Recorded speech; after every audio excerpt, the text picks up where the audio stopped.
Okay, hello everybody. Today is Saturday, January the 28th, and we are going to do Kabbalah, and we're working from a book by Penny Cohen.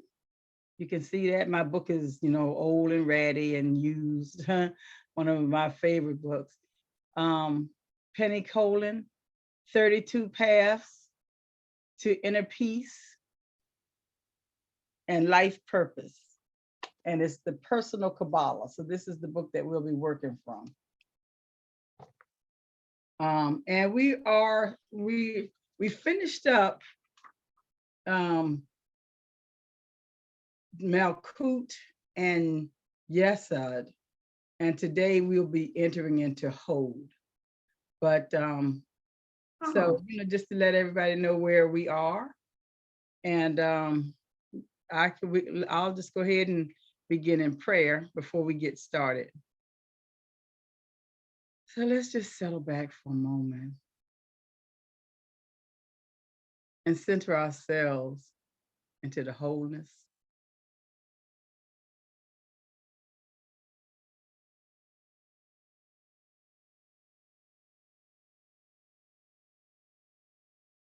This is a space that we can become familiar with, space that we've become comfortable with, allowing ourselves the knowledge of being whole in creation, that the Creator and I are one, that we are not separate, not now, nor have we ever been.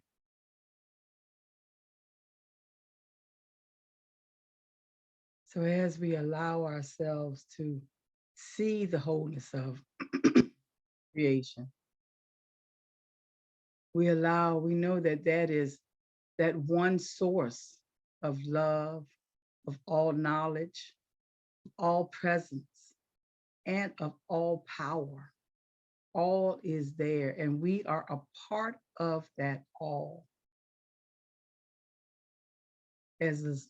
As we begin to allow ourselves knowledge of this truth, this reality, and allow it to sink in each and every moment of each and every day. Allow our thoughts to combine with that of creation. Allow our actions and our words to be creation's thoughts, actions, and words. We allow all of our individual and personalized information to merge with that oneness. And as we allow that to happen, and we allow these thoughts, we realize and recognize and remember that each and every living thing on this planet is also a part of creation. We allow our thoughts to merge with one another, with our fellow human beings, with all the living plants and animals, with all the land and vegetation, with all the seas and what lives in the seas. We allow ourselves to be whole, to be filled, and be complete. And with that, we release love.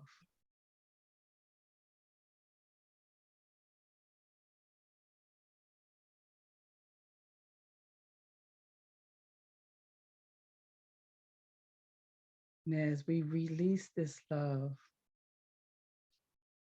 we remember that we are a part of it. So if the love returns to us, we are always replenished. We are always refilled. With that, we say, and so it is. And so it is. Okay, so like I said, we we've been working with the Kabbalah for a couple of months now. So we're on, right now we are on we're beginning chapter 5 of the book, Personal Kabbalah. And we're going to be talking about splendor. I just kind of want, because it's been a little while, so I just kind of wanted to just to do a little Refresher. refresher on what we have thought about, or what we even know about Kabbalah. Kabbalah, like everything else, is that pathway so that we can be totally, absolutely aware of our oneness with creation. If you, and of course I didn't have, I don't have it right here, right now with me, but if you can where was it? If you can remember the, I wanted to find the long one. What, the tree of life? Yeah, but I was looking for the long one, but I don't see it right now. But The really in the Kabbalah symbol that we have, the tree of life symbol that we have, if we think of this whole thing on different levels, there's a level of where this is all in page 33. Page 33. Oh yeah, there we go. Thank you. There we go. Page 33. You can just look at that. See, and so, oh, my book is falling apart. So there's that first half that is part of, let's say, absolute. And let me find, and of course I had tags on everything today, but now I can't find my tags, so. But anyway, absolute is that, like that beginning, it's like the archetypal part, and that's in, I don't know where that is in our workbooks. Let's see. Like I said, I had it all worked out earlier. Okay, it is. It's on page 26. So yeah, so on page 26 we begin with absolute, and that's that archetypal part where where it's only thought, it's only imagination.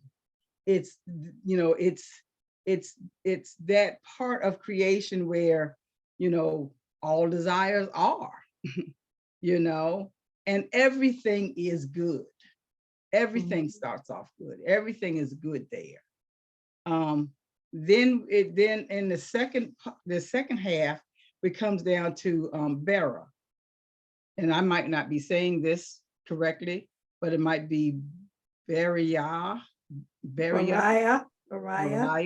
Could be Baraya. This is that world of creation. Now your thoughts are really beginning to kind of like mingle and form. They're still thoughts, but you can see it more clearly. It has the vision is sharper, the image is more refined, and this is that part where the absolute is coming into the manifested world. So that's that part where it appears to be separation, because a thing that's manifest, we don't generally think of the thought process that goes that thought it out in the first place. Especially we have these great artists, and we say these people were fantastic. What were their minds like?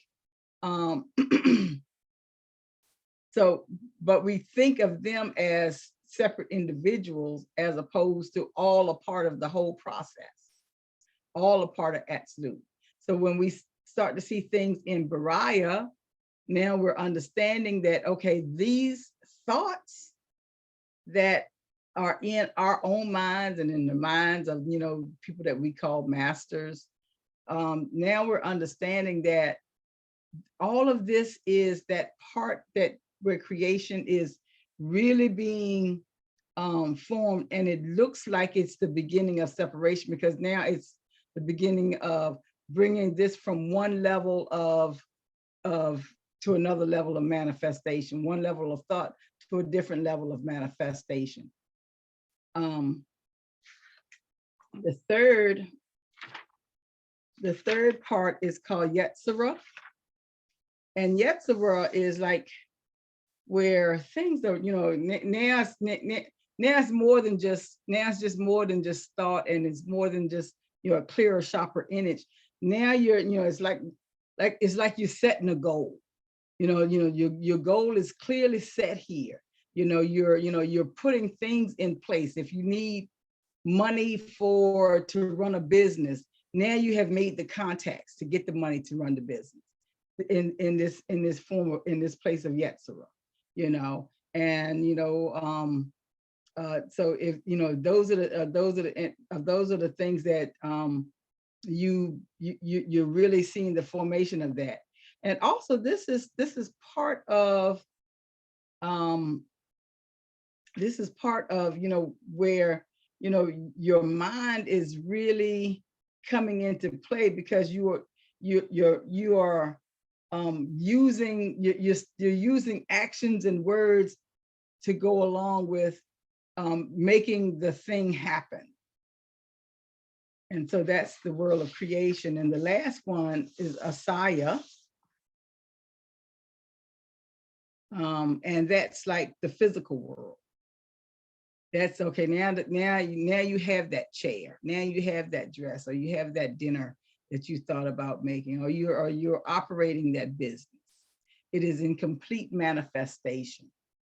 And and now, but we understand that this is this thing that we thought about once upon a time ago. Now here it is right here, fully formed in front of us, and we are actively a part of that thing. Any thoughts or questions? No. No? Okay, so so those are like the four worlds. So now one of the things that No,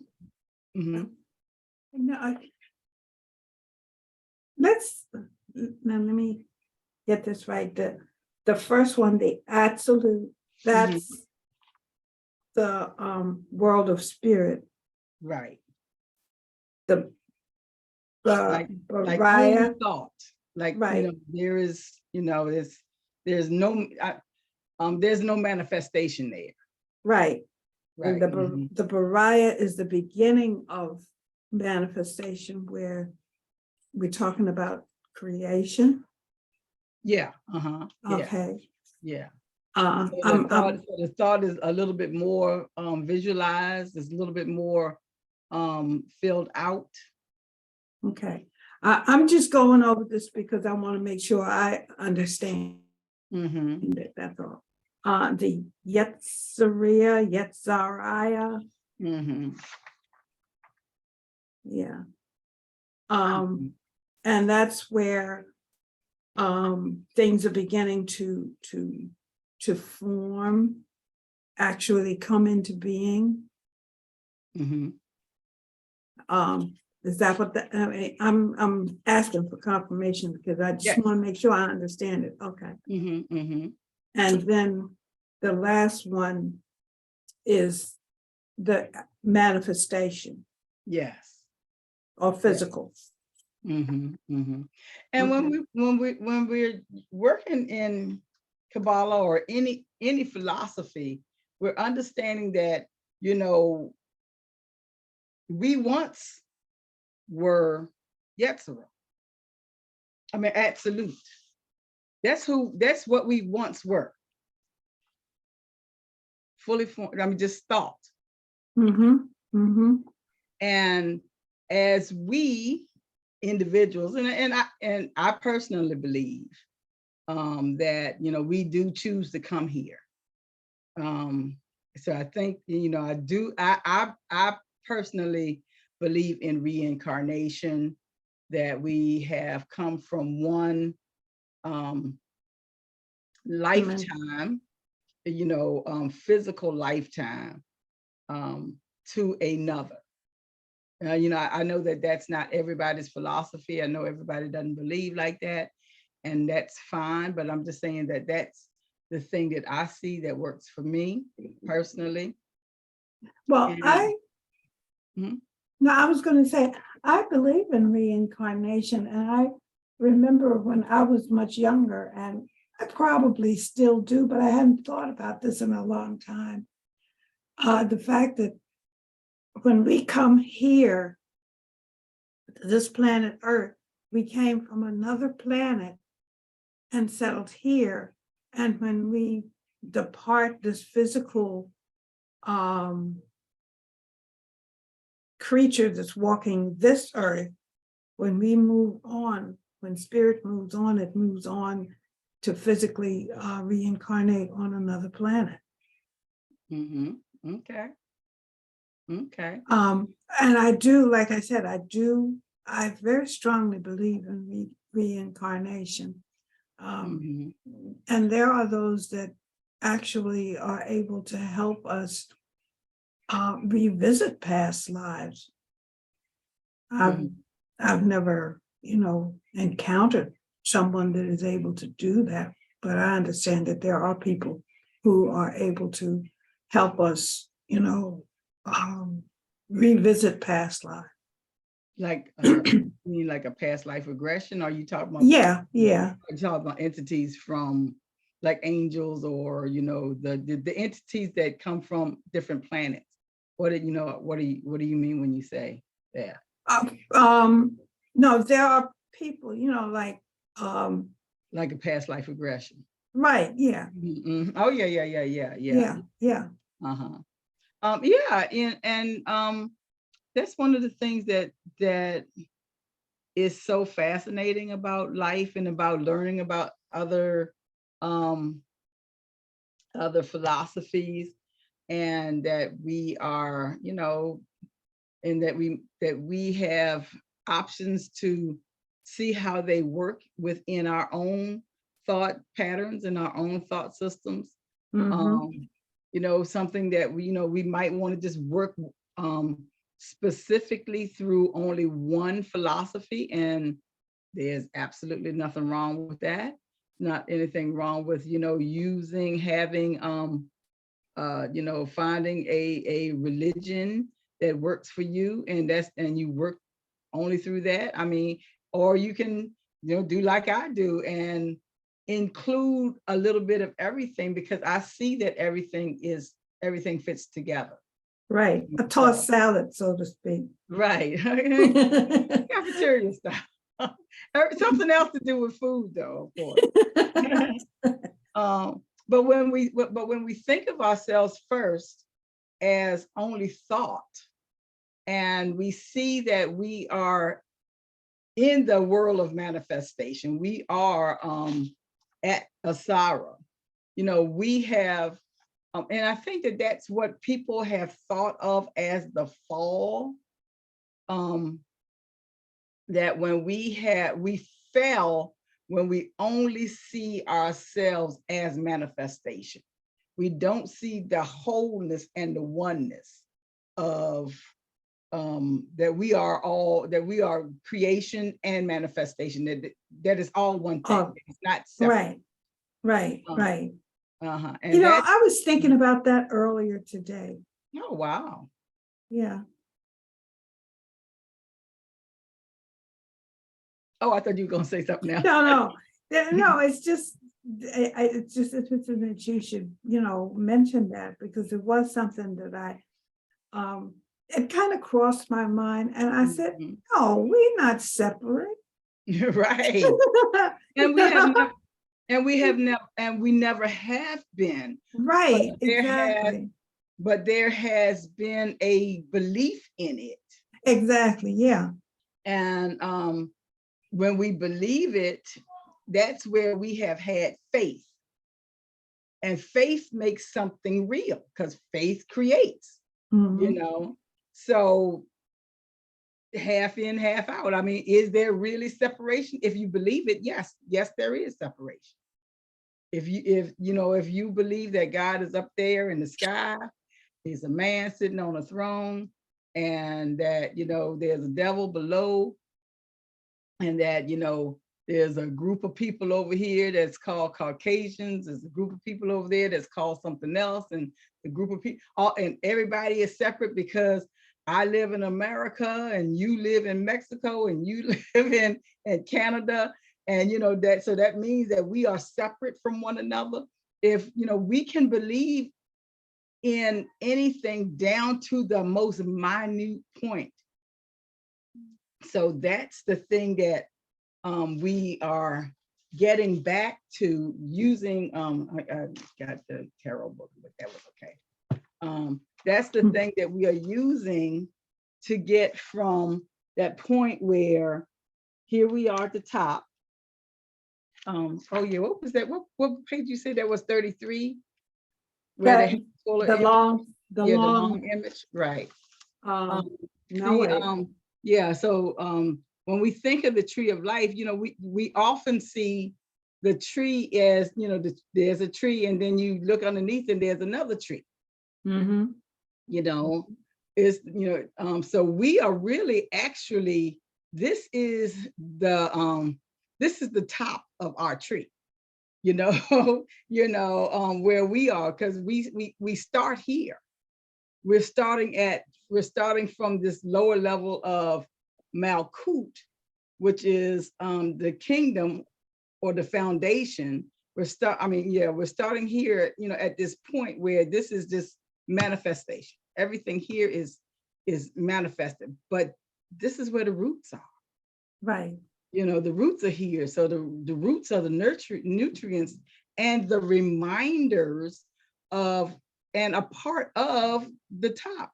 I mean, the roots, when you think of a tree, the roots of the tree are as connected to the branches and the leaves at the top as they are at underneath the ground. So that's the same thing that we are. So this is where we are in the Kabbalah. We are bringing our attention and our awareness back to the very beginning.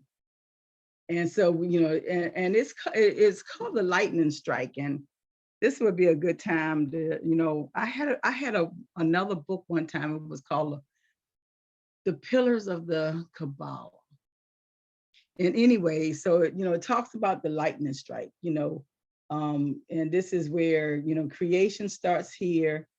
There is a lightning bolt that comes down from here, that goes down, back down to the end, and we ride back up the lightning bolt. And all of this is happening like all the time. It's, it didn't like happen back in Adam and Eve's time, and now, we're down here because we fell, and we got to stay down here, and we got to wait until we can, we got to be good till we can get back up here.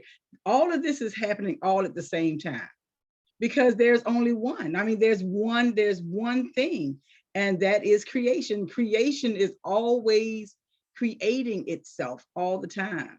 So that's really who we are, So as we understand the worlds that we're in, and how creation works like that, then we're a little bit more able to see where we're fitting in at the moment. I think when, in Christianity, it's called different seasons. And I don't know other religions or, their philosophies.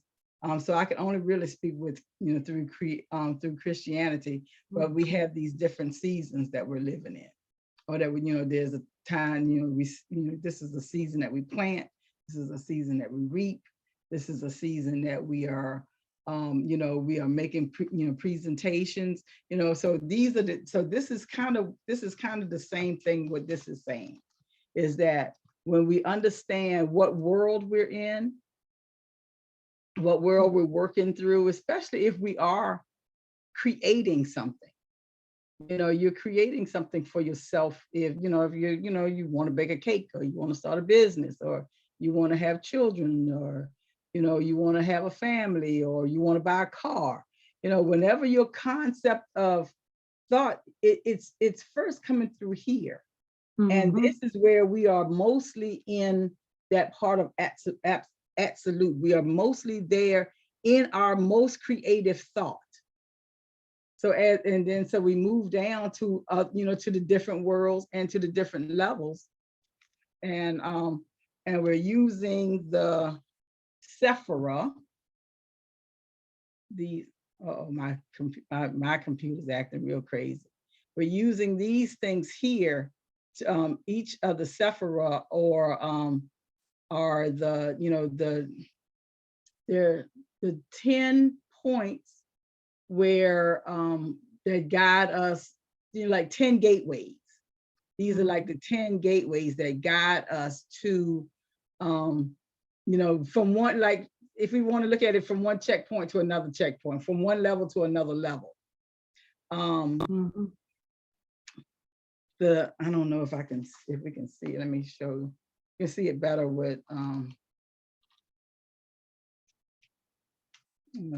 here we go. I don't want to use that one. I want to use this one right here. Here we have, you see these little, I don't know what page this is. This is page 30.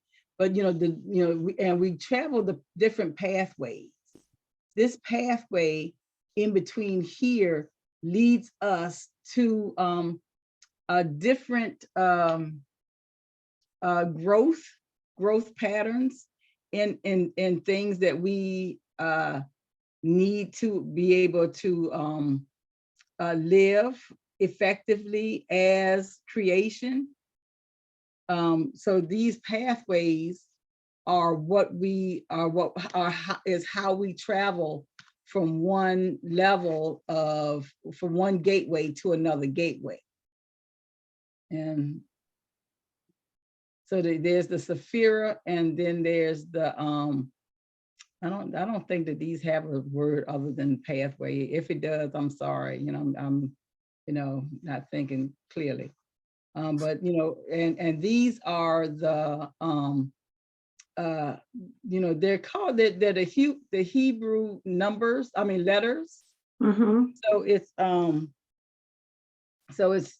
the Hebrew letters are there 22 of the letters. Yeah. And there are 10 of the Sephira.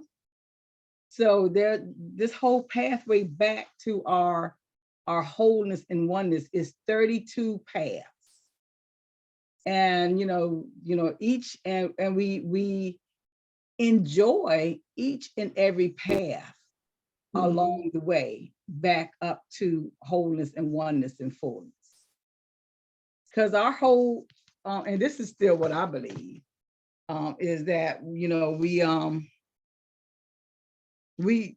are supposed to be that Christ self.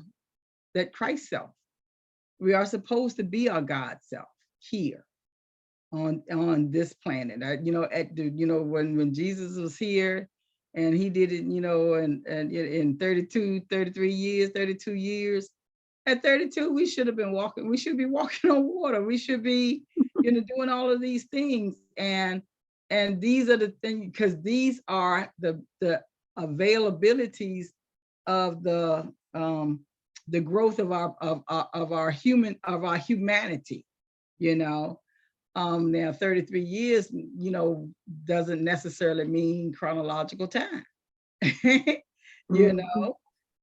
just means that as when we are fully mature, that we will be able to use and live this as a lifestyle.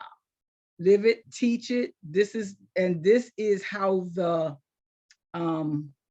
world works. It doesn't work like, okay, you can't do it because you're 2 or you're just an infant born.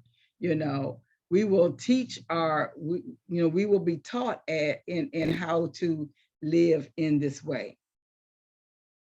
But mhm. no, I was going to say, a child, they, yeah, in my study of the chakras, when we come into this world, we bring with us all the knowledge and of our ancestors.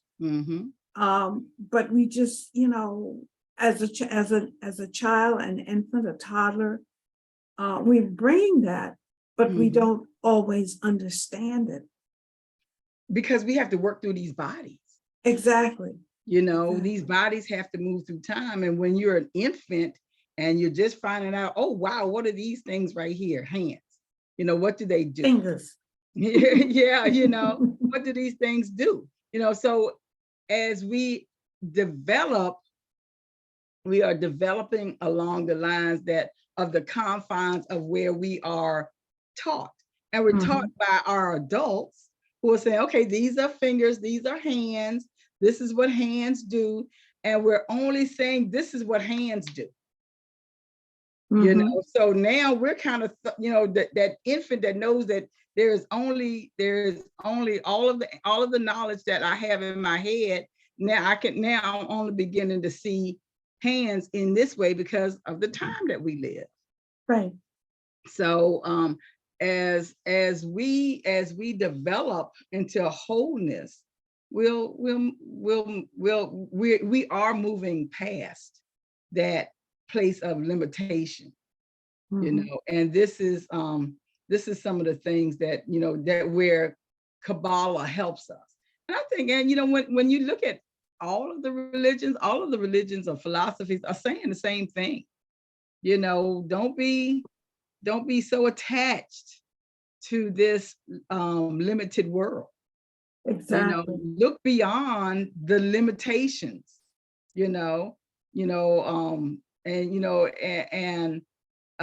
And because all of them are saying that, then we know that we're in that right place. We're all talking about the same thing. Exactly. And this is why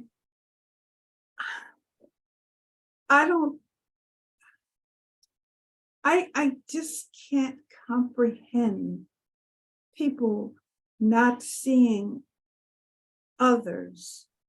Well, then of course, when we see others, we're seeing separateness, separation. But when we look on our brothers and our sisters, we should see a human being just like us, a reflection of ourselves, and what we see in our brother or our sister, what we like is a reflection of what we like in ourselves and the universe. And if we see something that we don't particularly like, it's something within us that we need to correct. And that place, that phase that you're talking about right there is where we're not connecting with one another, because we're seeing this person is separate. That's part of that Yetzirah. That's that place of Yetzirah, and also Bariah, because we're seeing separation, and we're forming that thing as real for us. So when we go back up, now we correct all of the things that we have made mistaken, or was misdiagnosed, or was just simply told to us wrong, or it wasn't told wrong. It's just that we didn't have enough information to put into this. We didn't have enough information. We didn't have enough knowledge to put into here, so that we can be living a better life, or more, or in the more correct way. If I had only known what this thing does. And so that's why, when we study Kabbalah, we're using this really as a blueprint, as a guide. I mean, it looks like a blueprint. Starting off with, it looks like a blueprint. Look at my book fell. This is I had to get another one. Yeah. So and because that's what masking tape is for. Right. Or what's that silver stuff? That's not masking tape. That's oh, you don't duct tape. Duct tape, yeah. Oh, duct tape. So as we use this thing as a map, it helps us understand why we're doing what we're doing. And even if we're getting caught up in like that whole form of separation, okay, wow, I know this. I have so much information. I have so much knowledge. I have actually gone out there and worked some of these things. They look like miracles to me. They look like miracles to everybody else. Now I might be caught up in something where I have to recognize where I am. Am I in a place of I know it all? Am I in a place of fear because of the thing that of the knowledge that is coming to me now? And this is what this book, The Personal Kabbalah, I really like this because it really gives you examples of what to look for and how to pay attention to yourself, how to see if we're on course, how to see if we're off course, how to bring ourselves back to this. And this is what I think that all knowledge is all about, is just getting to this place where we are comfortable in our pursuit of oneness and wholeness. Right. And knowing how to, and taking that knowledge and using it for the benefit, not only, for the planet, for the universe, really. Yeah. Yeah. Because and this is one of the things that we had been talking about in our other class. I think it was the introduction to Gnosis, is thinking as we.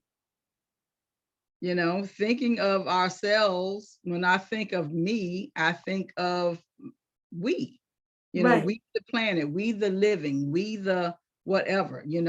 I just don't see only myself and my group that I like. Right. Right. I see the whole.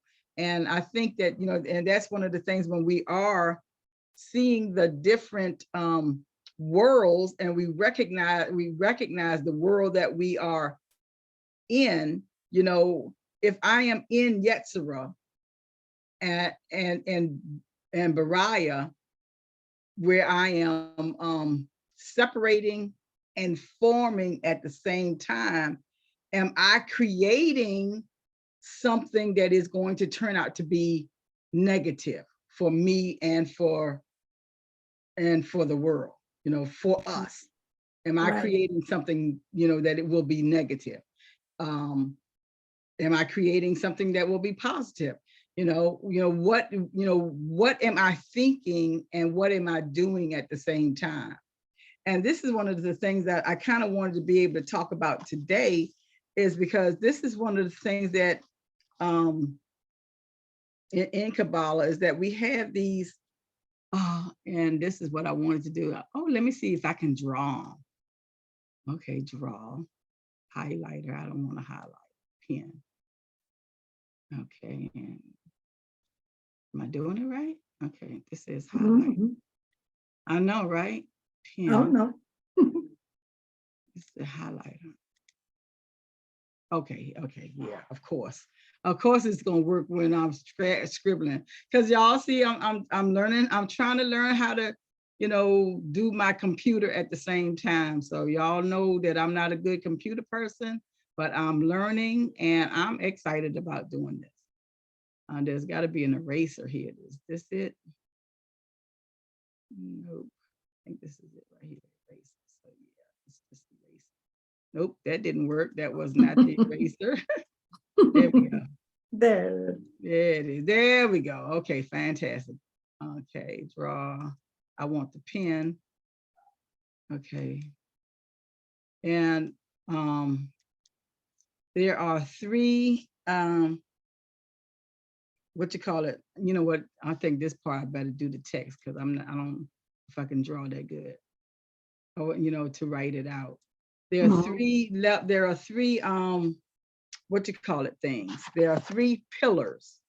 And I want to be able to show you.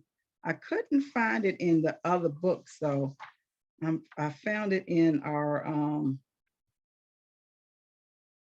in this other book that I have. I thought that I had thought I had the page. I moved my little place card, so just give me a second. I'll find it. Okay, here we go. That's not a good one. Where's the bigger one? Okay. This book is one of the books that I use. It's called Spiritual Tarot. Spiritual Tarot. And it has a good picture of the three pillars right here. Oh, okay. Uh-huh. The three pillars of the Kabbalah, of the Tree of Life. Of the Tree of Life.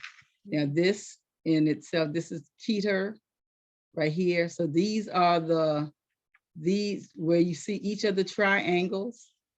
These are the Sephira right here. So this is Keter, the crown. This is Bina, and this is Chokma. And you know, this is what you call it? I don't know. Hold is down here. I don't know. I can't remember if I'm not looking at them. But so each of the triangles are each of the Sephira. Oh, okay. So these are the pillars right here.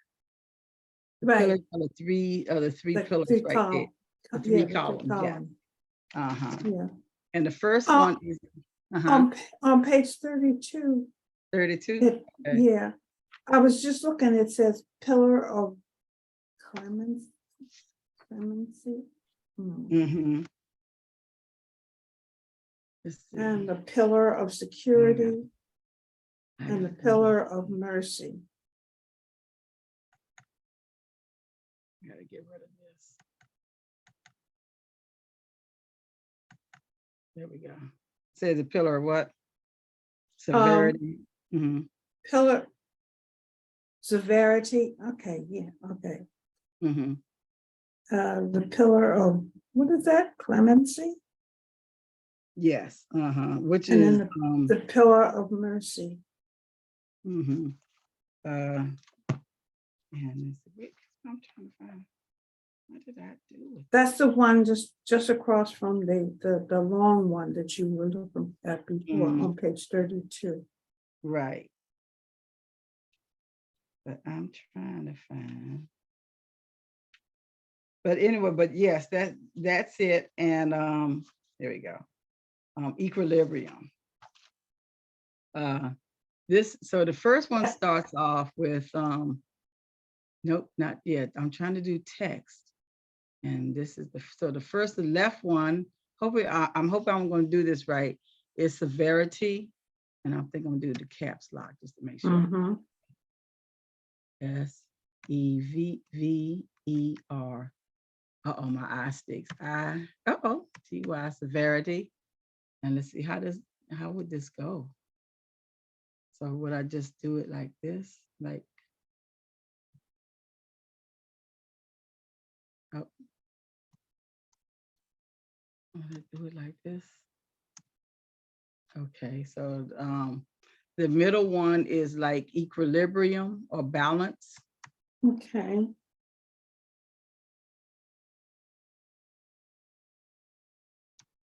which makes more sense than what I'm seeing here.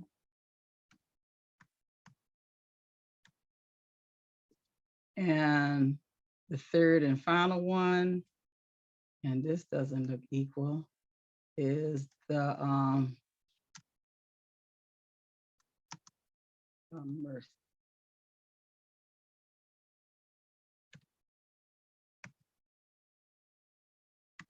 There we go. Hey, look at me, look at me. Yeah, can I switch and change? I can't see the third one. You can't see this one right here? No, I can't see it. Okay, so I guess Go down to the bottom and see where the gray, that gray bar is on the very bottom. No, the one on the bottom, the one that I got. I'm doing the one on the bottom. I just slid it over. That's why I'm asking you. Can you see it now? No, slide it over. I am sliding it. Well, it's not showing up on. It's not showing on my thing. Yeah. So can you see them now? I see Penelope Carroll, like I said, dancing all over my screen. But can you see the whiteboard? Yeah, and I see severity and balance. But if you go all the way down to the bottom of your whiteboard, right? I just did that, but you said you couldn't all the way. You can't go down any further. No. Oh. No, there is no further down. Yeah. What do you want me to do? What are you trying to get me to? Use your left arrow and see if that'll work. Work to do what? What are you asking me to do? The left arrow, tap the left, right. Yeah, but what I mean, tap the right arrow on your keyboard is what I'm trying to say. For what purpose? To slide it over so I can see the third whatchamacallit that you just typed in, because I can't see it. That's what I'm saying. I'm sliding it. I'm doing that now. Oh, and I can't see it. Right, and you can't see it. Yeah, and that's why I'm saying if you tap the right pointing arrow. The right pointing arrow. Yeah, on your keyboard. Okay, but anyway, you can't see it. I'm sorry. I don't, because we really kind of like wasting time. Yes. Yes. Really but kind of wasting time doing this part right here. What was that last word you typed? Mercy. In? Mercy. Huh? Mercy. Oh, okay. Yeah. All right. Yeah. So I'll tell you what, I'll just get rid of white, because if that's not working, we don't. Oh. Okay. We'll do it another time. Oh. Yeah. But if you can see it like this. Yeah. Okay. Yeah. So this would be this would be severity. This would be severity here. This would be balance. And then this would be mercy. Right. And so when we're understanding where we are in, not only in the time, not only in the four worlds like absolute, Bariah, Yetzirah, and Asaya, so in formation, creation, all of these things. Now we're also understanding that, okay, here is, this is the part. Thank you, Wazion. This is the part that has to do with at the most severe level. This is the time that, okay, it's time for me to really, I'm thinking a thought. So, I got to put the pedal to the metal. So severe doesn't necessarily only mean force, negative force. It also means that we are really, focus is direct focus here in this thing, in whatever thing we are creating, or the place that we are, or the place that we are seeing ourselves at this time. And so we're going to start working in on our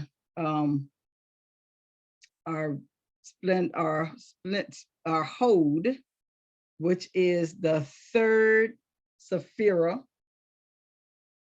that we've been working on. We did Malkut, we did Yesod, and now we're going to be working on Hod. I think it's Hod. And this is and this is on the severe pillar. Yeah. And this is the pillar of water. Say, like, all of the water signs are here. This is the pillar of air signs, the one in the middle. Oh, okay. And the pillar of fire signs are here. And these are the fire signs. Wow. So the astrology is coming into play. Yeah. And that's why I said everything works and fits together. It does. Everything really works and fits together, and this is why, when now that we're looking more to these ancient religions and these ancient these ancient philosophies, they were built on these principles. Exactly. At some, and most of the thank you, Wazian. Hi, Wazian. Say hello. Wazian, say hello. Orange iPad. Oh, he's talking about his orange iPad. Okay, let me finish up my class, okay? Okay, see you later. Goodbye. What was I saying? When you think about all of the philosophies we have, everything is still, most of the things are still combined. I mean, most of the things are still combined. I think most religions use water at some level for something. A lot of religions and philosophies talk of fire, or use fire as a part of, in rituals or different things as blessings. Some everybody uses, earth, Right. I was just trying to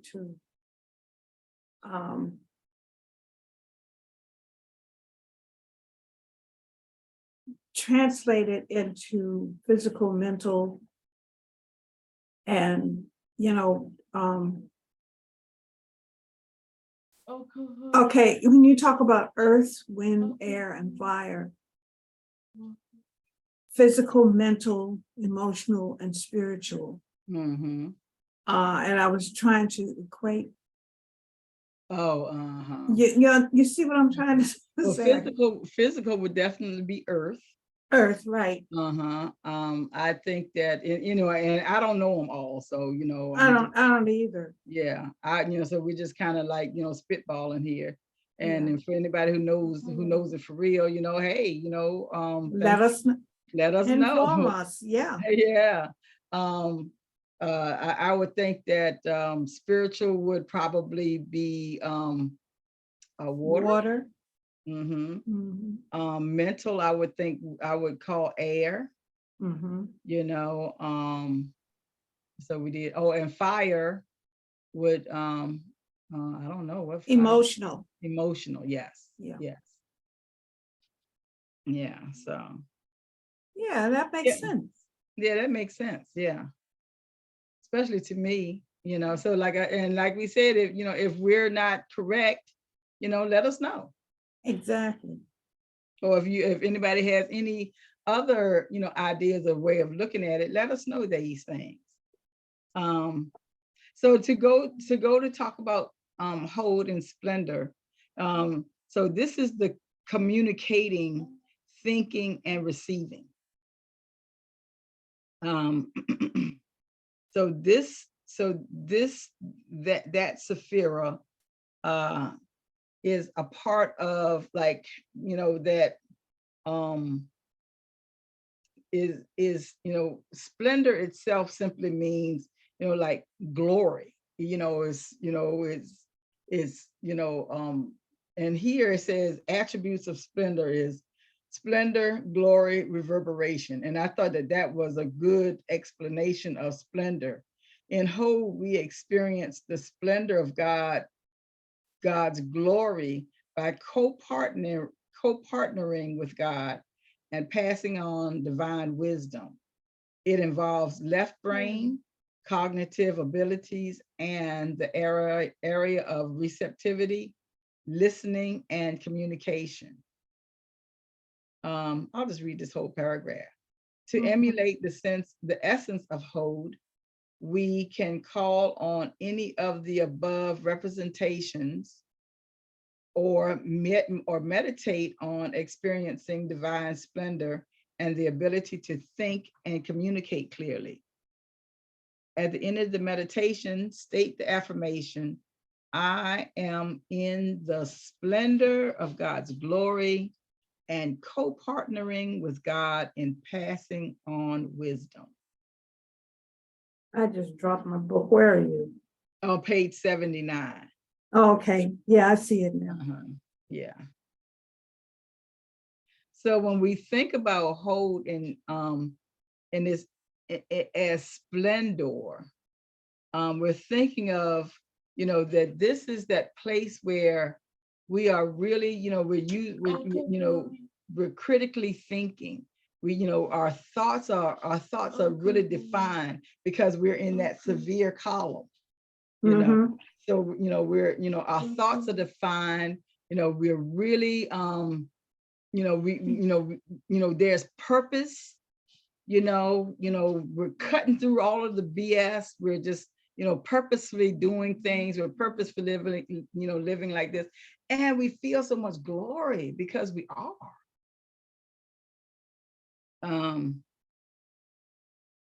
One of the angel, and that's one of the other things that are here, and we're going to have to start doing an angel study, because I think the angels are so fascinating, and especially the more I am studying things, I would really like to know the whole, I would like to see angels on this level.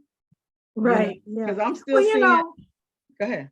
I've often heard that not only are angels ethereal, but they also come in human forms. Like if you're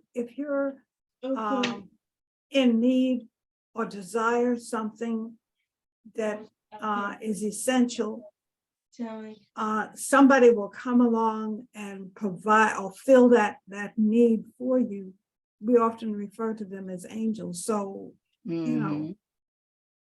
yeah. So, and that's, and it is because I still have a rather juvenile way of thinking of angels. Angels are still, for me still now, although I do know that angels are, created beings. They're not, you don't die and become an angel. You don't get your wings to make you an angel. That's not how you become an angel. But now I'm starting to see that even a little bit differently, because when you're looking at things energetically, is an angel actually a being because of the whole concept of being a messenger, or is it, and this is just me going down my rabbit hole, y'all. Don't pay me any attention right here. If once y'all get to know me, it's easy to get down a rabbit hole. Listen to her.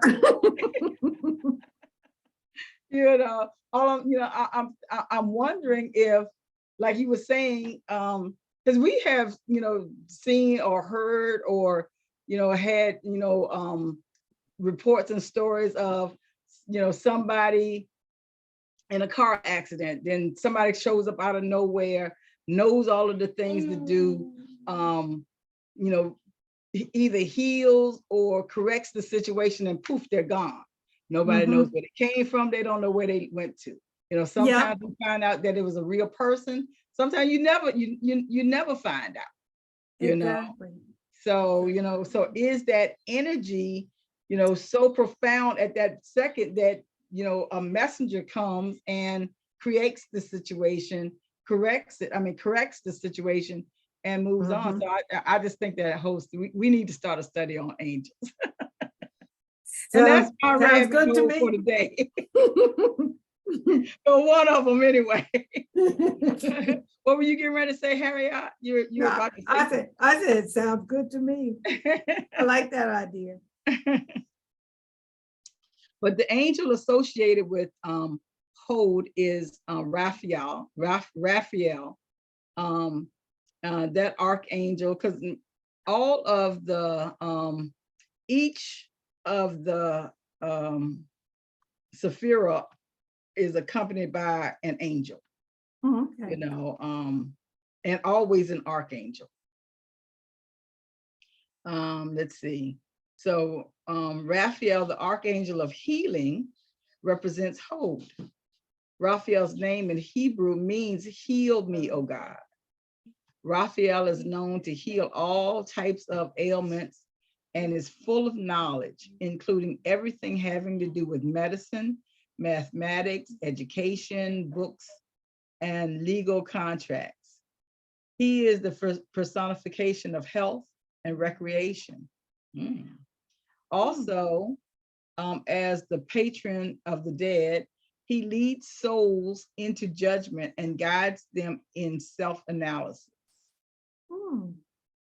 So that's really interesting. Very interesting.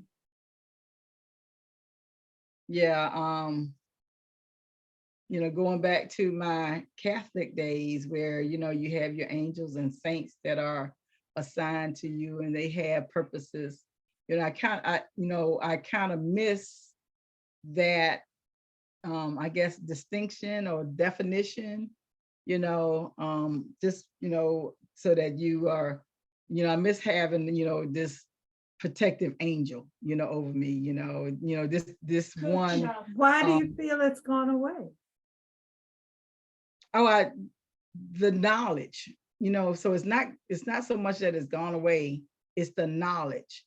I don't have that knowledge anymore of, this Raphael this is who Raphael is. This is who this saint is. You know what I'm saying? I'm talking about my Catholic stuff. Right. Yeah. So I do miss that from time to time, I do miss that. But just knowing that Raphael is this archangel, that an archangel of healing and recreation. Health and recreation go together. And this is one of the things that I think that people are really paying more attention to, especially here in the US. I think Europe had this idea a long time ago where, part of their health plans is vacations. They will have, they have like, months of vacation, added into their healthcare plans. Right. And I mean, even that pause during the day, what the Spanish calls siesta. Yeah. And here in America, we work. Even working through what is called the lunch hour sometimes. Yeah. No And this is where we believe that this is where our success comes from. So this is why I kind of like this age of, where, I don't know what is this, the Gen X, Gen Z, this Gen Z generation. I think, I'm not sure. Yeah, I'm not sure either, but I like this generation that are really, starting to put self-care, their mental health, their, including that along with what health is. Right. And the other thing too is, when you're on a plane, put the mask on yourself first, because without the mask on yourself, you won't have the energy to help somebody else. Right. And that's what it's really all about. That's what it's really all about. Exactly. We're getting to that point where we're not letting, we're calling out people who are abusers. putting, we're putting a spotlight on truth.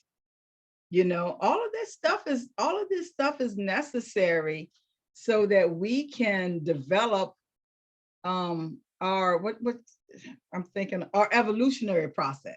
Right. Yeah. Yeah. We have to, in Christianity and in Revelation and some of those books about, or parts about, I guess end times, or it talks about Jesus is coming back to a church without a spot or a wrinkle. And the only way we can do that is for things to be cleaned and ironed out. When you think about that whole cleaning process, and I remember, and this is, a story, so I'm going to, I'll hurry up. But my grandmother was in the back, and she had an old-fashioned washing machine that, you had to, it had an agitator, but she had to put things through the wringer. Through the wringer, yeah. Yeah, well, the washing machine wasn't working. So that day in particular, she had to wash the clothes by hand. Yeah, and use a scrub board. With the scrub board she had. So she had the big tub and the scrub board, and she was bringing, water from the kitchen that she was boiling on the stove, and she was boiling this water and putting it in, she was doing it, all of this. And, and the whole time, she didn't have a complaint. It was just the way that it was. I would have been, like, oh my gosh, we just don't have clean clothes anymore. That's how it's going to happen from now on. But the work that it took, the process that it took, she put them on the line, she wrung it out and all of this, and then she ironed the clothes, and they were all fresh and brand new. But what a process that was. And we are still complaining and still fighting. People don't want to get woke. Somebody is, seeing this, seeing somebody else's separation. Somebody is saying, what this thing about somebody else. All of this stuff is in this process of, getting us, worked out and cleaned out. And, when you think about it in itself, it is evolution itself is a big deal. Yeah, it is. Yeah. Okay, so let me just move on from that. And we go back to the patriarch of the Hode is Aaron. Aaron was Moses's brother. He was the one who was going to speak for Moses, because Moses had a stutter, and he was not confident in his speech. So, the Lord told him, yes, we'll have Aaron speak for you. And I thought about that story recently. When I read this morning, and I was, I thought about that story just like 2 or 3 days ago. And I said, how wonderful it was that, okay, they had this decree about killing all the babies, for some odd reason, so that, I guess for, why were they killing the babies in Moses's time? I think they were doing that because of like control, that they felt it was too many Jews. The control population control the Israeli population of the Israelites. Right. So it's population control. So I have to go back and look. I gotta go looking too. I gotta, because I don't, they I'm not absolutely sure, but that's what makes sense to me. Yeah, they were always killing babies in the Bible. Yeah. Babies didn't have a whole much of a chance. They were killing them all the time. But anyway, I think the decree was to kill all male babies. I think they could only have so many male babies. I think there was they could only have like one male baby in the family. If they had more than one, but I have to look at the story again. But either which way, it was still population control, and they were still killing babies. So So anyhow, so here we go with Moses. I mean, Moses's mother putting Moses in this thing. She gets to the princess. So it had to be, so she had to known exactly when the time was, even, so that the princess would be out there taking a bath and find the baby. But Moses knew his family. And it's so, and so when you find out nowadays where people are, having closed adoptions and things like that, where the families can't get back in contact with one another, how much, we don't even know what we're losing because of that. If Moses had not had that connection to his mother and his brother and his sister, he, I'm sure God would have provided him some other voice, because exactly. He said, I don't have a voice, but the voice that he provided him was kinfolk, So I think that, that's one of the things that I thought about. I said, when people have, closed adoptions, and don't get, I'm not saying, but I think that when people have open adoptions where they are including the families in with the child, I think that is such a miracle in itself, and it's showing so much love. Exactly. And those families. There was a situation, and I mean, this doesn't have anything to do with adoption, but being able to identify who you are. Sometimes it's for health reasons that you need to know, who your ancestors are, who your blood ancestors are, or direct line, I should say, because we're all one as far as the humanity is concerned. But what I was going to say is there was a situation in my family. This cousin of my father's had a son, and she knew who the father was, but they went I don't know now which family it was, whether it was the family of the father of this boy or whether it was the mother's family, went to court and actually had the record sealed. And he developed, he got older, he's passed on now. But when he got older, he had some kind of physical illness. And he wanted to understand where it was coming from. And he was trying to find who his father was, but the records were sealed, and he went to who he thought, but nobody would tell him anything. And to me, that's a loss. Yeah. And I'm not trying to put anybody down, especially because I do think that sometimes people need not to know who these people are. You need to stay away from them because they are really not good people. Right, right. And yeah, I agree with that. And I think that if it is for the protection of the child and the family, for you not for this this record to be closed, I think that that's fantastic that they have that option. But I really think that it's beautiful for families who are open enough to say, okay, yes, we want to know you, your family, and y'all will come in, have Christmas with us or Thanksgiving or share holidays, and we're in each other's lives, and we become one big family. I think that that's very beautiful.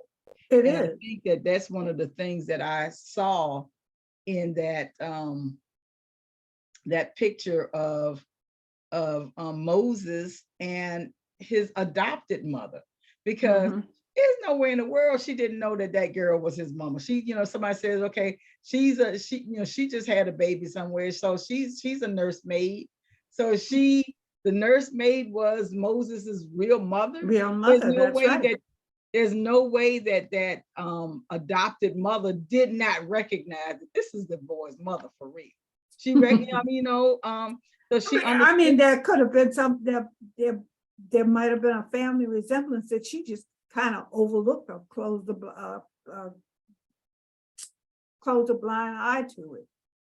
Yeah, I think that she just merged her family. I think she just merged her family with that family because he knew who his brothers and sisters were. Wasn't the mother paid for her services to nurse Moses as a baby? Oh, I think she was a slave, so I don't know whether she was paid or not. But that could have been payment itself, that could have been payment itself, So and she could have been, but I do know that she was the slave to the princess, so I ain't gonna say that she won't pay. I don't know. I don't know about that. I do know that it was the sister who was keeping an eye on her baby brother that suggested her mother to be the nursemaid or whatever they call them. So the whole family was there. Right. So that's what I'm saying. I think it's really beautiful when families allow that whole thing, because look what Aaron did for Moses, his brother. And I just want to read this real quick. I don't know. Let's see. Aaron is the patriarch representing Hod, the older brother of Moses. Aaron was an eloquent speaker and was known as the articulate one. He was chosen to speak for Moses, who stuttered. In order to hear and understand Moses, Aaron also had to be a good listener. Aaron was also known for helping people reach peace. Let me read that again. Aaron was also known for helping people reach peace. When waiting for Moses to come down from the mountain, the Israelites became restless and anxious, looking for an icon to call God. Aaron pacified them by combining their gold into the form of a calf. He would also walk through the camps teaching peace. See, I was never taught that Aaron pacified them by combining gold. I was always taught that was a bad thing. I never, this is the first time I saw that where Aaron pacified them. That it wasn't the story is being told in a more positive light here. Right. Yeah. So it's always good to look at things. Yeah, because I think if you read the Bible, and I don't have it right here, but I think if you read in the Bible, it kind of gives the impression that Aaron was pressured. Yeah, that's what I saw. That's what I thought, that he was pressured into it. And pressure and pacification are not the same thing. No, they're not. So but I guess maybe it is that baby crying enough, that needs some pressure. Let me give you that pacifier, but I think that I just hadn't looked at it that way. And I think that that's kind of important to be able to see that in life, there are so many different levels, and we can't judge anybody based on that one split decision at that one time. And that's usually how things get judged.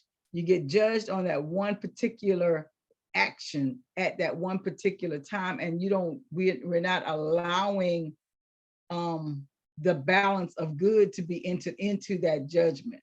Right. Because like I was saying, I had never been taught that. And so when I read probably what I was taught. So I just, kind of glassed over it. But this is the first time that Aaron pacified them by combining their gold into the form of a calf, combined with how he was that person that always sought peace. Right. Exactly. This is the first time that was. Yeah. And it gives it a more positive perspective. It gives a more positive perspective on what was done. Because there are times, my father used to often say, sometimes you have to swallow your tongue. you know. And what he was saying there is that, you know, rather than say something that's cruel and mean and hurtful, you know, just be quiet. Yeah. Yeah. Yeah. Yeah. And that, you know, it's easier to see people when you're not looking at them from one perspective or another. Right. Without Not being yeah. judgmental or critical. Yeah. Right. Yeah. We're not being judgmental or critical here, we're not seeing right or wrong. We're just being able to see this individual, but we see a fuller side of this individual. Right. Understanding Mm-hmm. from the perspective of their personal experience. Right. I guess is probably the best way to put it. Mm-hmm. Yeah, I agree. So those are some of the things about those are some of the things that we know about Hod. The angel Raphael, and I really would like to do an angels, I don't know where that should be a fun thing. I don't know when where we would put it in, because well, we can figure out. We can figure it out, because we always have some days that are, where I don't know what we're going to do today. So, we can do right. something like that. We could just kind of remind each other that let's do something on angels. Or maybe Harriet, you and I can get together and do something, kind of come up with something that we can, have a class right. or a discussion. Right, a regular thing about, because it seems as though we're little by little developing a calendar of things that we need to or things that we would like to subjects, I should say, yeah, that we would like to explore. Yeah. Okay, so on page 80, when we're thinking about splendor, thinking, reverberation, and communication. You don't happen to have your dictionary handy, do you? Because I want to look up the word reverberation, because, when I think of a reverberation, I kind of think of that eardrum, that is, or the drum where you hit the drum and, you can, the surface of the drum is still vibrating. Mm-hmm. That's what I think of when I hear reverberation. So I would like to know how it fits here. Wait a minute.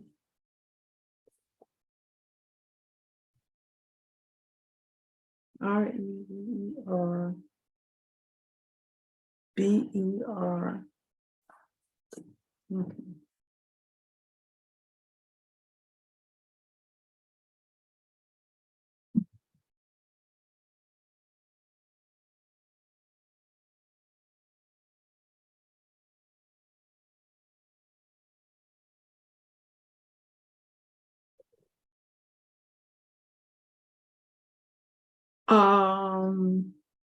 Prolonging of a sound or resonance.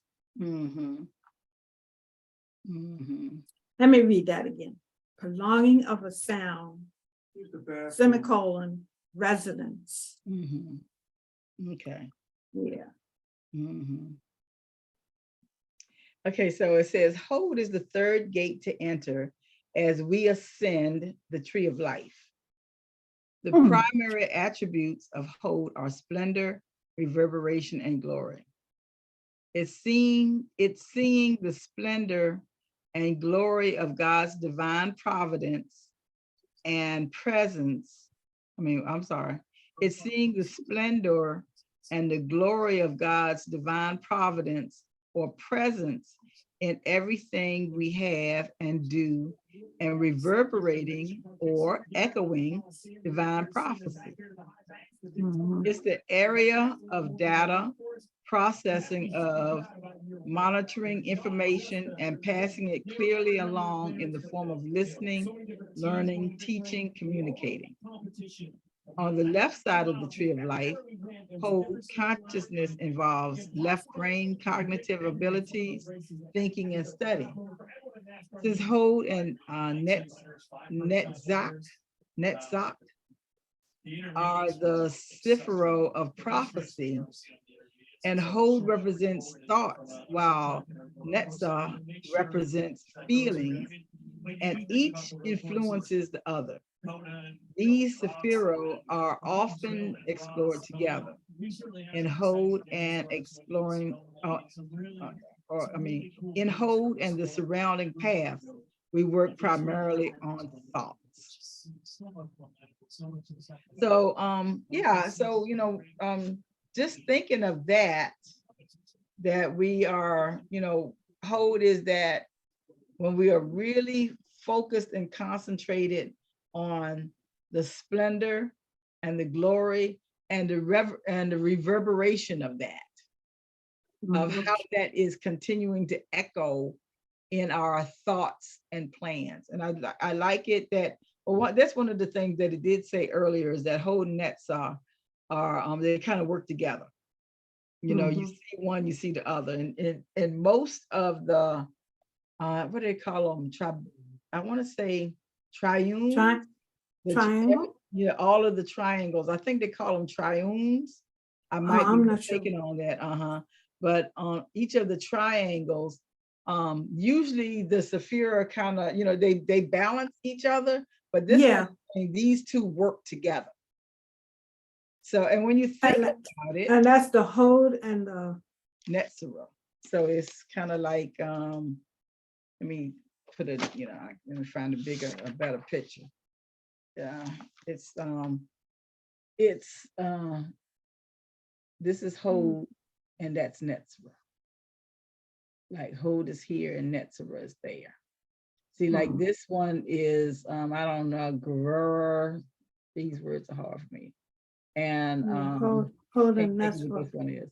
But anyway, they don't necessarily work together. They can work separately, they can work together, they can be in a combination. But this one is saying, what she's saying here is these two constantly always work together, like an axis on your car.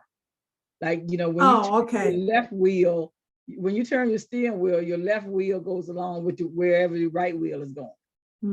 If you turn it to the right, your left tire, your passenger seat tire is going to go along where you going. Right. So these two work together on the axis, where everything else can work independently or together. But these two always work together. And that kind of makes a lot of sense. Makes sense, yeah. Yeah, because when you're thinking about when Jesus was saying, put your yoke yourself to me. Right. Take on my yoke, yoke yourself to me. Then that shifts and moves the whole entire vehicle or process. Right. And also think about two oxen, because they have a yoke, that and it makes it easier for them to pull whatever load, that needs to be carried, I guess. Yes. And that's kind of one of the things that when we're I'm glad you mentioned that, because, and that's what we're gonna, we'll pick up from the next time, is the letter, the pathway that goes there. It's called Lamed. Might be saying that wrong, but Lamed, and that's on page 82. So we'll be looking at this next time. Is Lamed is the one that's between hold and Yasad, that pathway that's going this way. That one is the ox goad. Oh, okay. So that's what that letter means. Oh, okay. So see how we are, just like, we already know this stuff. It's already within us. Exactly. We just reclaim the knowledge of it. Exactly. The fascinating thing with me is, the stuff, but you don't realize right. It. Yeah. And when we're trying to put it in, when we're trying to compartmentalize it, We're trying to put it into the category. Like right now, we're putting all of this stuff in the category of Kabbalah. So we're trying to figure out how this fits in and what compartment it needs to go in. Does it need to go in this drawer? Does it need to go in that drawer? Here's something else, Lamed, that this needs to go somewhere else.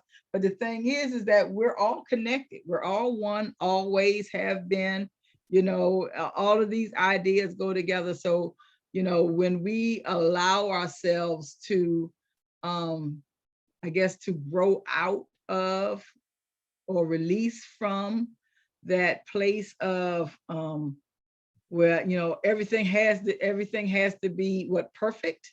We But what is perfection? Yeah.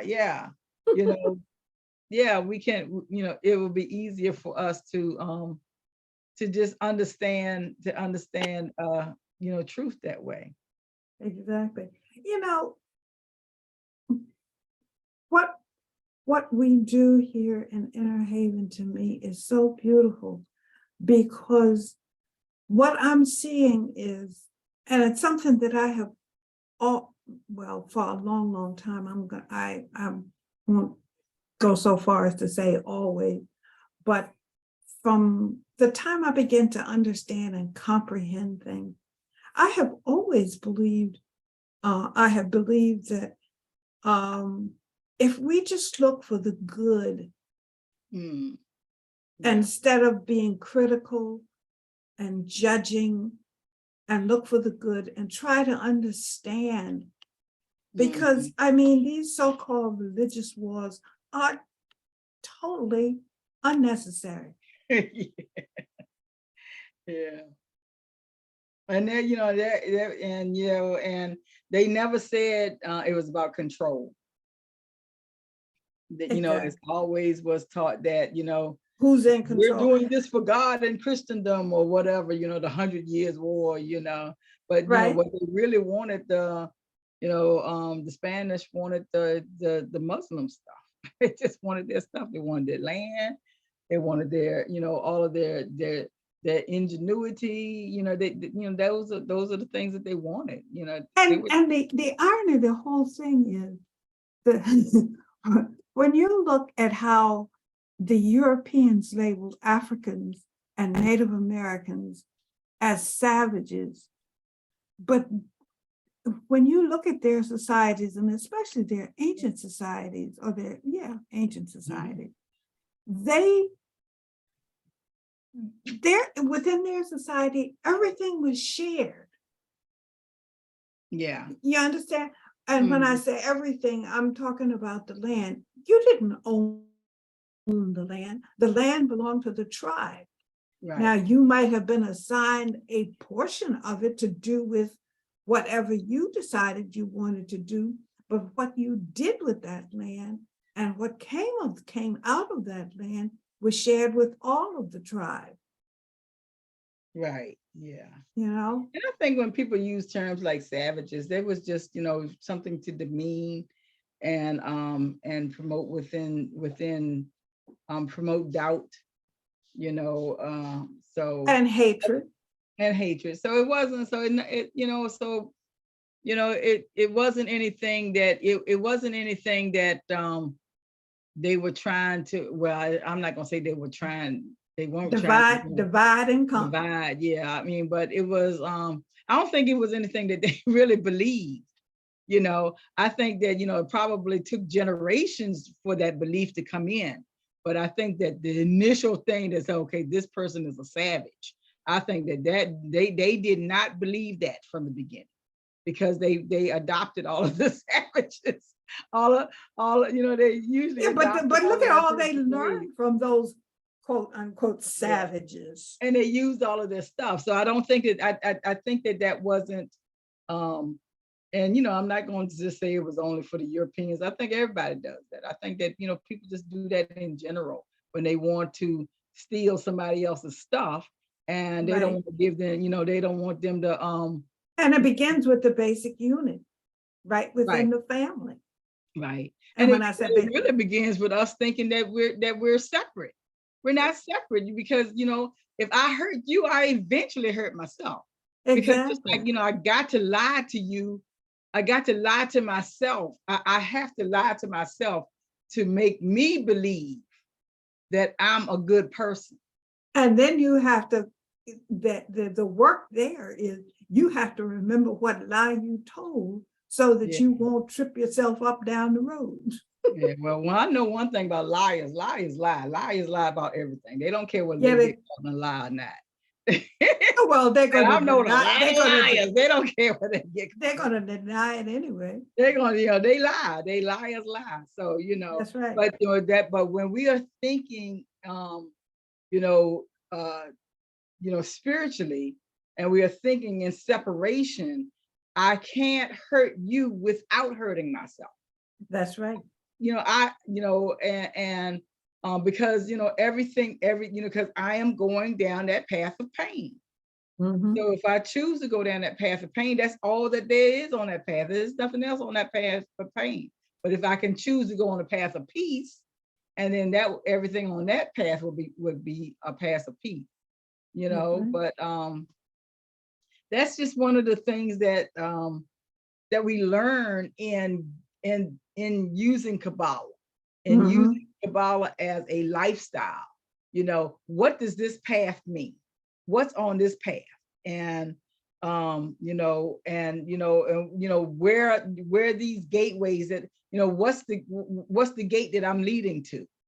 Right now we're in splendor and reverberation. I like that word. I really like that word, reverberation. That it is like, when you hit that drum, or when you hit that tuning fork, and that thing just continues to, you can still feel that vibration. Right. Now you're thinking in terms of sound. Visually, think about throwing a pebble in a pool or in a body of water. In the body of water, and all of those ripples and how far it goes out. Exactly. Yeah. Exactly. Yeah. Because I mean, if I was thinking about something, I mean, it was tragic, but it was at the same time, it illustrates it. There was an earthquake or something that caused, in one part of the world, it caused a tsunami in another part of the world. And I can't, it was somewhere, it had something, I mean, it was the one in Japan. A couple of years ago when they had that, because it was in that, the tsunami happened in that part of the world, but the whatever. The earthquake was somewhere in the middle of the sea, in the Indian right, Ocean somewhere. Yeah, way far out. Yeah. Yeah. So and this is where we think and what we do, as as how we are reclaiming ourselves to go in that direction of evolution, where we are getting back to that place of wholeness and oneness. Right. And we're everywhere all the time, all at once. Like that movie, what is it? Everything everywhere all at once. Yeah. But anyway, it is 4:00, and oh my goodness. Yeah. We went over a few minutes. We went over a few minutes, just to try to get started. We didn't. Well, I was going to say we were a little bit late getting started. Yeah, we didn't really get started until 2:15. So that was my question. Did you want to finish up now? Did you want to? Because I don't know your schedule. And like I said, it's 4:00. Do you want to go into another section or anything, or I mean, we got what, 15 minutes? Well, if we do going to stick to 2 hours, we still got 15 minutes. Okay, so cool. So anyway, so like here says, hold is that is in hold, and in the surrounding paths, we work primarily on thoughts. So one of the things. Where are you? Oh, at the end of that first paragraph on page 80. That Oh, was the okay. last line of the Oh, paragraph okay, yeah, on I page see it. 80. Yeah. Actually, so when we're thinking about using this as a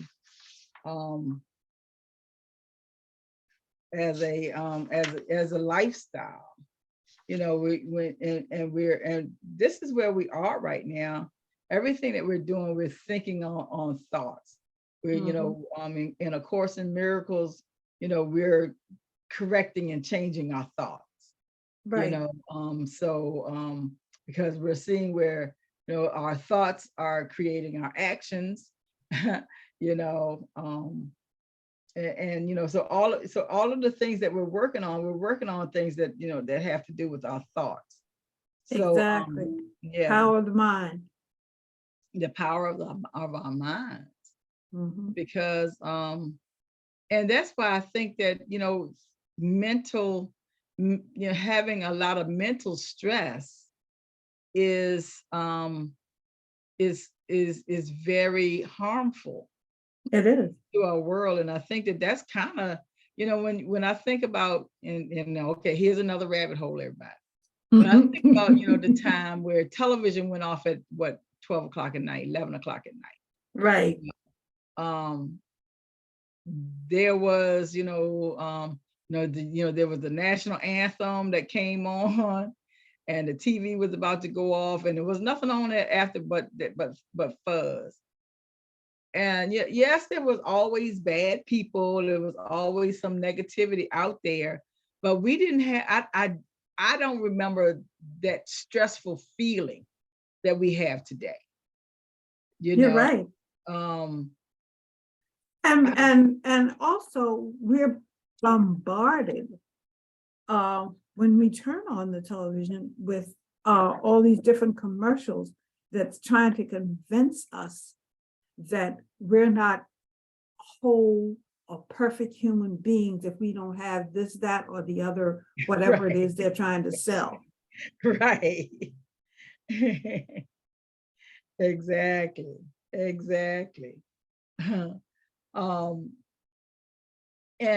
without our and that leads to a sensation of lack, and lack causes stress and mental anxiety, and when we're seeing that, and we're seeing that we have to be the one to go get it. If this is the thing, if you want that, if you want to be like the Joneses across the street, you have to be able to make this car payment of only $385 a month. and that's usually the lower end, right. To make it sound appetizing for me, but these are the things that this is saying that you have to do it alone. Exactly. And what Hold is saying is that we are co-creators. We are co-creators with the creation. That's right. So, we are, if this thought came into my mind in the first place, it's because creation has already designed a path for me. The path for me to achieve this, to have this, is already available to me, because everything is available to me. Yes, and that's what our God self knows. It's not like, okay, you can have this car because now I'm thinking about you and having this car. No, everything is available to me. That's right. That's right. And I think the biggest mistake that so many of us make is, instead of looking at ourselves, what am I going to be satisfied? I want a car that will get me from A to B. And I don't have to worry about, is it going to run out of, is it going to quit on me in the middle of this journey from A to B? Right. I want, I want a car that I can afford to pay for and still keep a roof over my head, food in my pantry so that I can eat a well-balanced meal on a daily basis, 3 times a day. You know, in other words, being able to satisfy my needs as well as to satisfy my wants. Right. You know, Yeah. because I remember growing up, my father, we lived out in the country, and my father said, if you're living in the city, you don't need a car because of public transportation. Right. But if you're living out in the country, a car was a necessity, or some mode of transportation was a necessity. Right. I remember my great uncle, granduncle, whatever. It was my grandfather's brother. Right. He didn't have a car.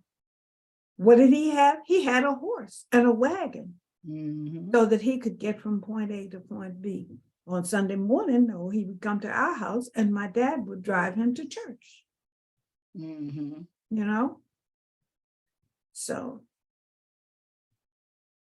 Yeah. And so this is the thing that we understand is that, you know, when we understand that we are co-creating with our creator. Yeah, with our creator.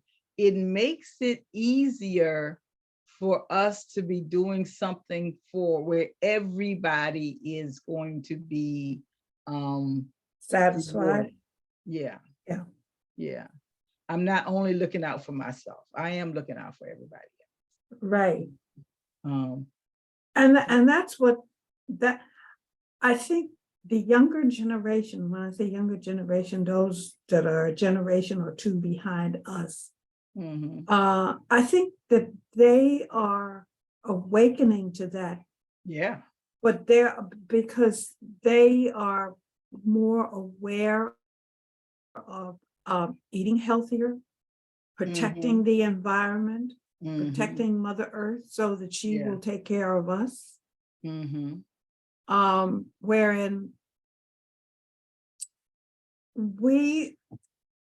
I'm going to say with me, I have been through all of that, you know, where my mother, some of the things that my mother was doing when I was growing up, when I look back, I see those things coming back into play as part of our society today.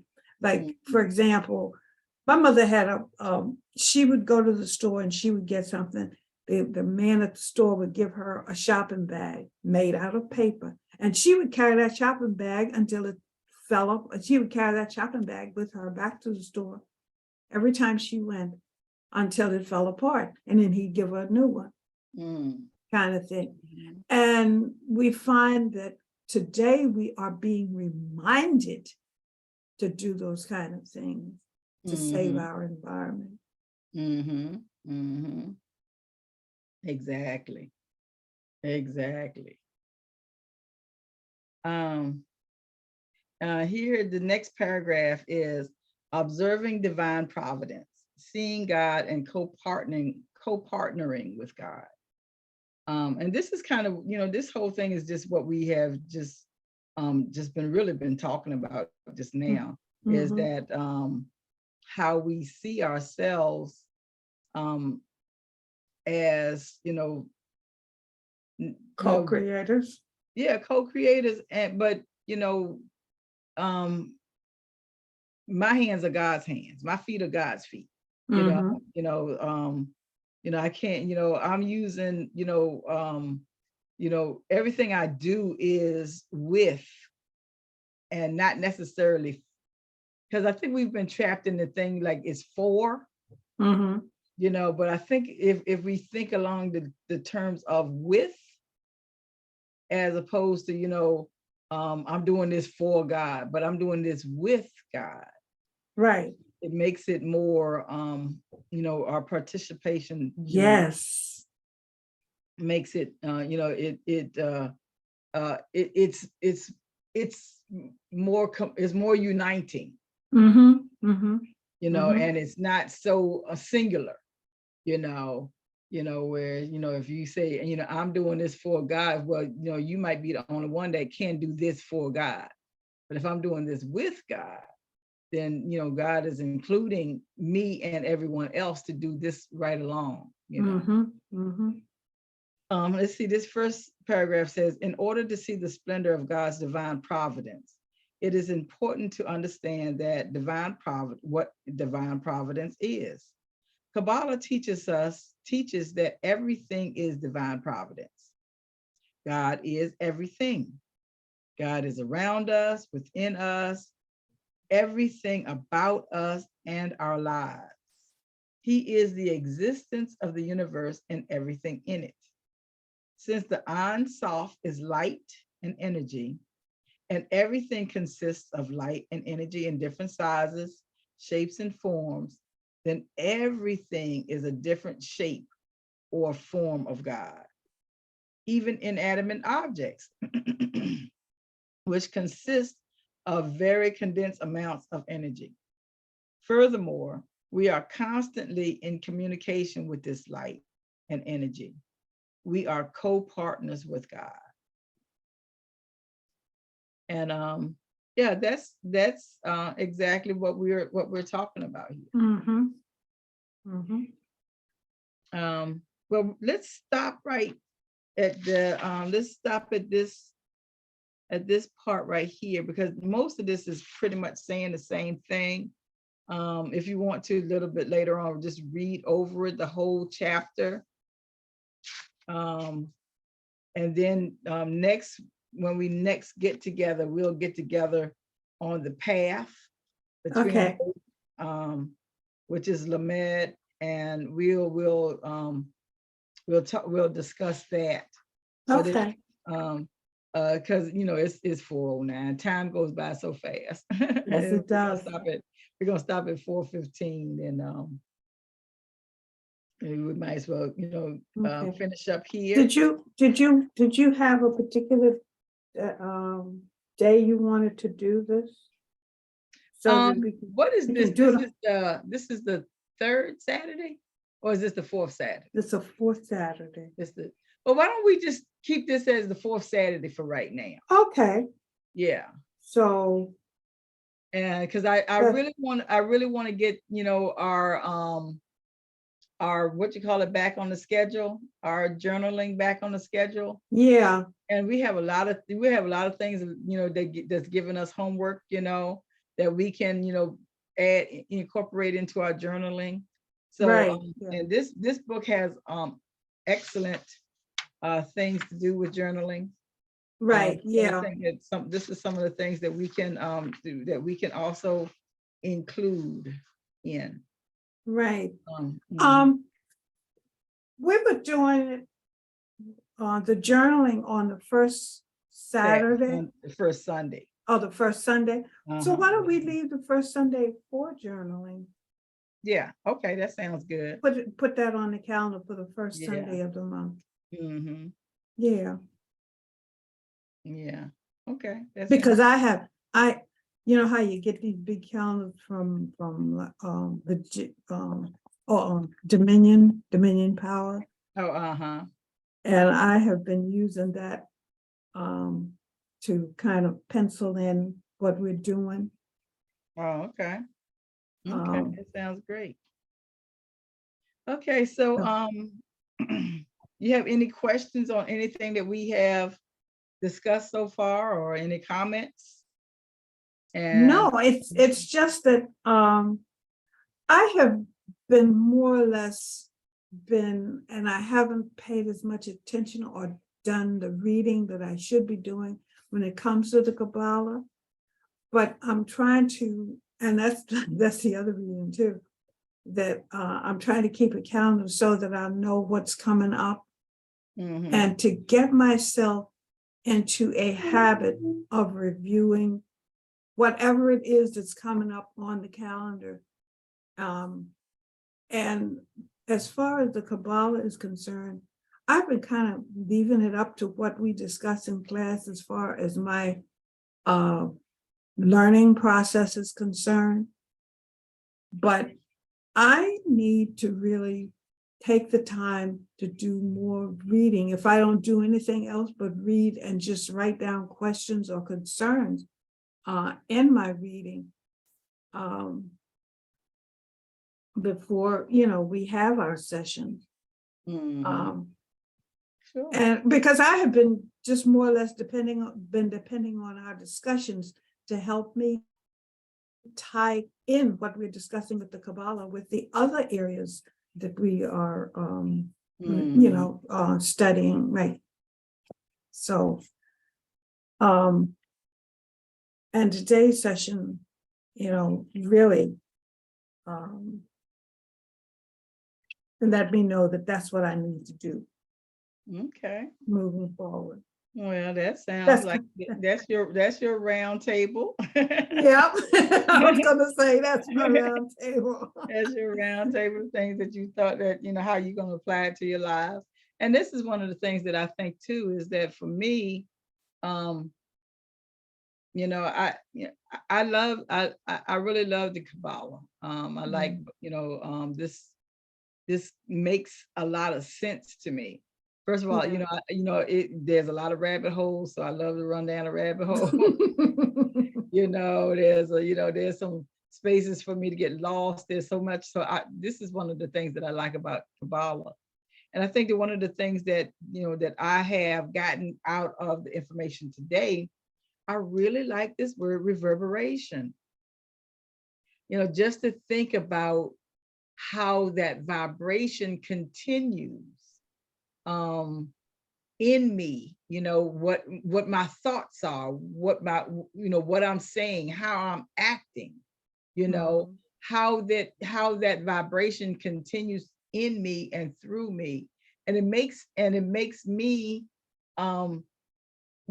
pay better attention to what my thoughts are. Well, do I want this thought to be reverberating out there? Right. And what is reverberation? Reverberation, but the word vibrate with RE in front of it. In other words, repeat. Yes. Yeah, I like this, that it says it's an echoing. It's an echoing of divine prophecy. Exactly. So, and that's what an echo is. That's exactly what an echo is. Yeah. And you hear it from far distances. You can't even recognize where it's coming from, Exactly. And that's the wonderful thing about, about an echo.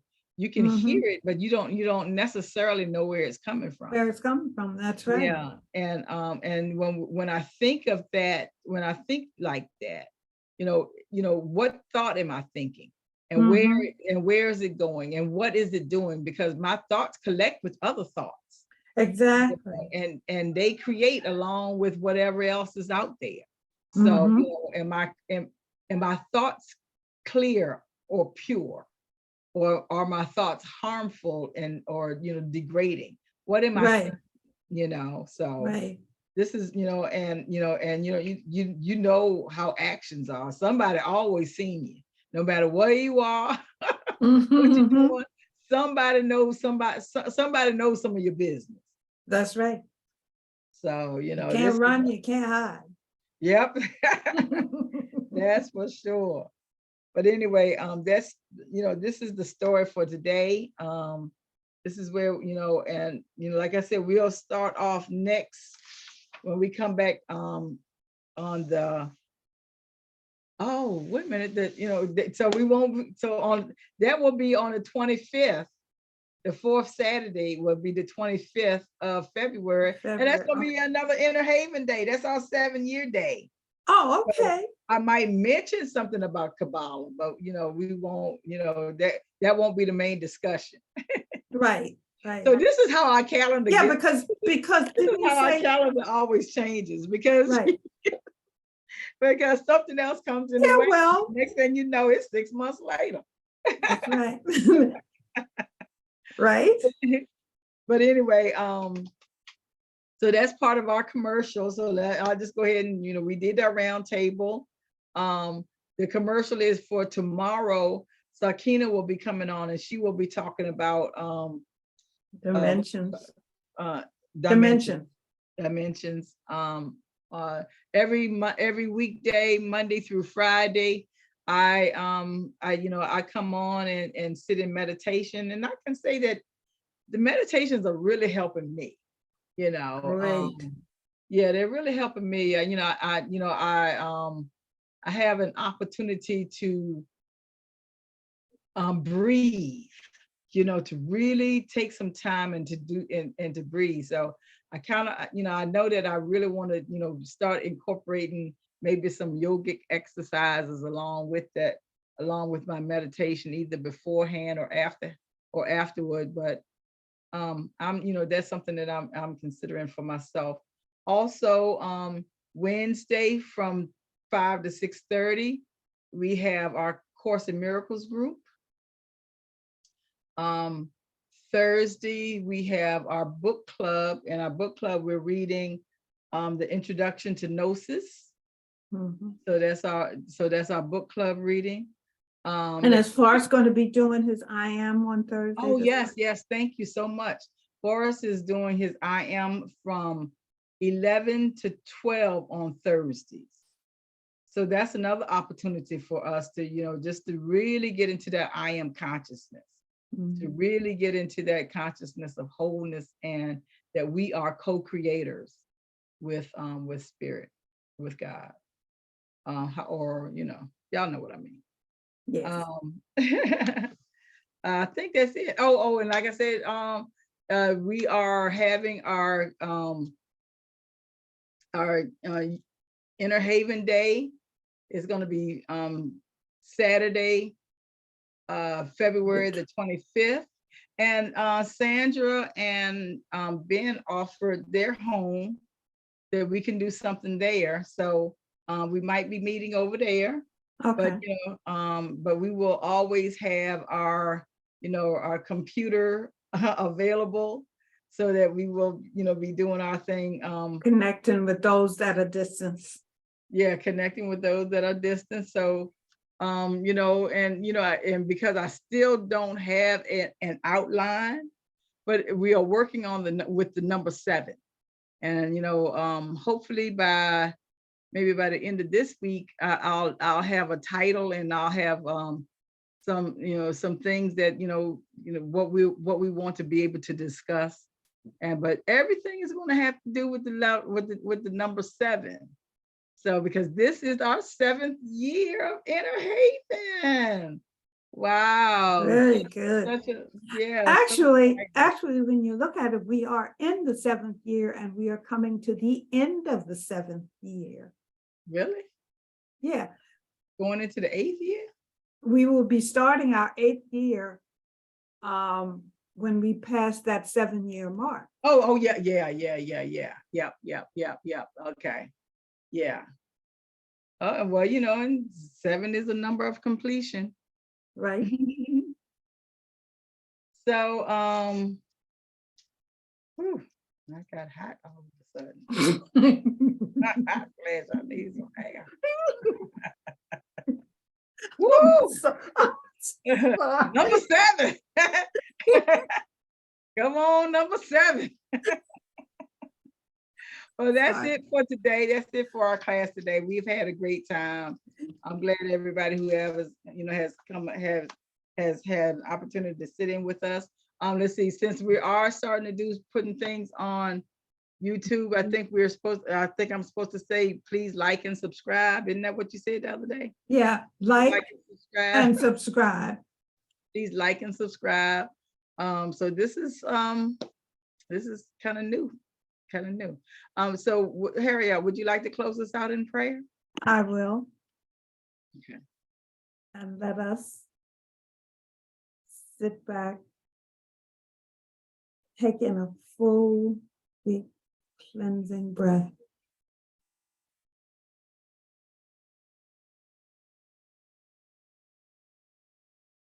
Breathing in health, wellness,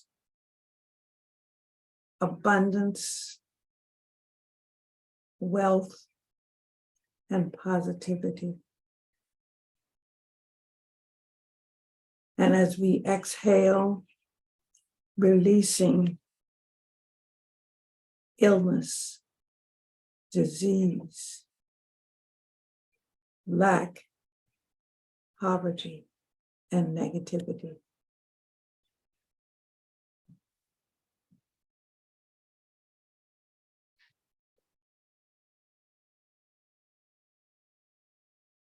And let us be grateful for this time we spent together this day discussing the Kabbalah.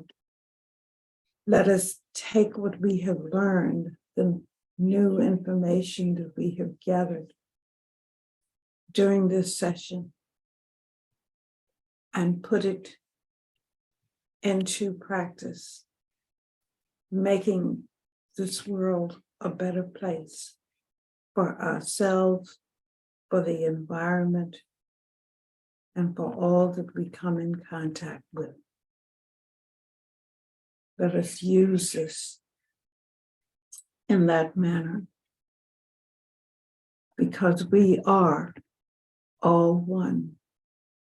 We are in partnership with our Creator, with God, with Yahweh.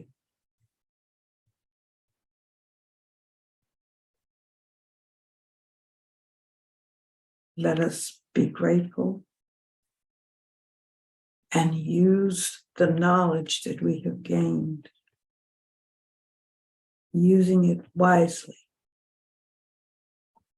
for the benefit of all.